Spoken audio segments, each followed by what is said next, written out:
Hey everyone, Dan Weintraub here, danweintraubcoaching.com, and my books are available at Amazon. Just type into the search bar, Dan Weintraub Books. So one thing that these videos are revealing is that I have a limited wardrobe.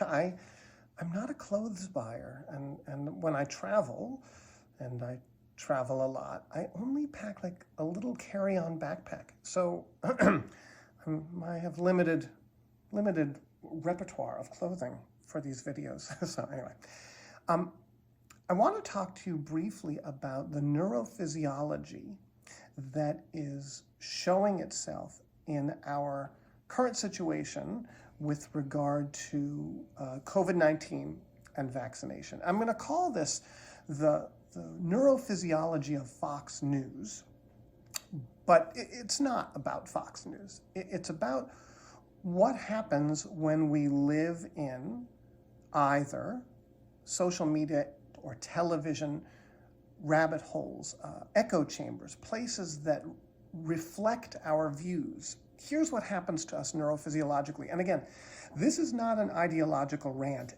at all. This is simply an observation of neuropathology. And we are all neurologically susceptible. It doesn't matter about our political ideology, right or left, right? Democrat, Republican, yada, yada. So there's a lot going on right now with the Delta variant that is being reported in the news, and hospitalizations and sort of the global response, et cetera. And in particular in the United States, there's an increasing volume with regard to the conflict or the vitriol between the vaccinated and the unvaccinated. And I was going to say dialogue, but it's not a dialogue really, is it? It's like opposing monologues, continues to escalate. So here's what happens neurophysiologically. Let's say that you're somebody who is, your communities of choice, the places where you exist, are in places that echo and reflect the ideas of anti-vaccination, whether that's anti-vaccination as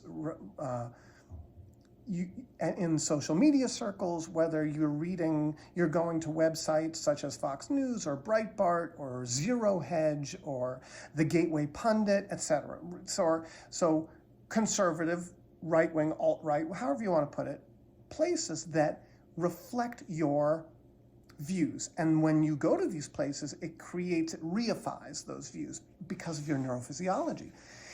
Neurophysiologically, one gets a wave of adrenaline and cortisol, a rush, a feeling of, we call it anger, and that feeling, most people nowadays are habituated to the feelings of adrenaline. Most people are seeking out adrenaline unconsciously as a way to reach their homeostatic center. They don't know it.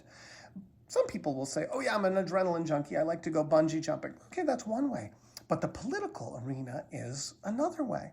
And so by going to these websites or these TV stations and hearing the reports and the way these things are reported and the way they're written stokes the fire. Now we would say it stokes the fire of anger, but let's just look at it in terms of our brains and our nervous systems. It stokes the adrenaline, the cortisol, the noradrenaline, the desire to respond, it creates for people a feeling, a wave of something that feels good.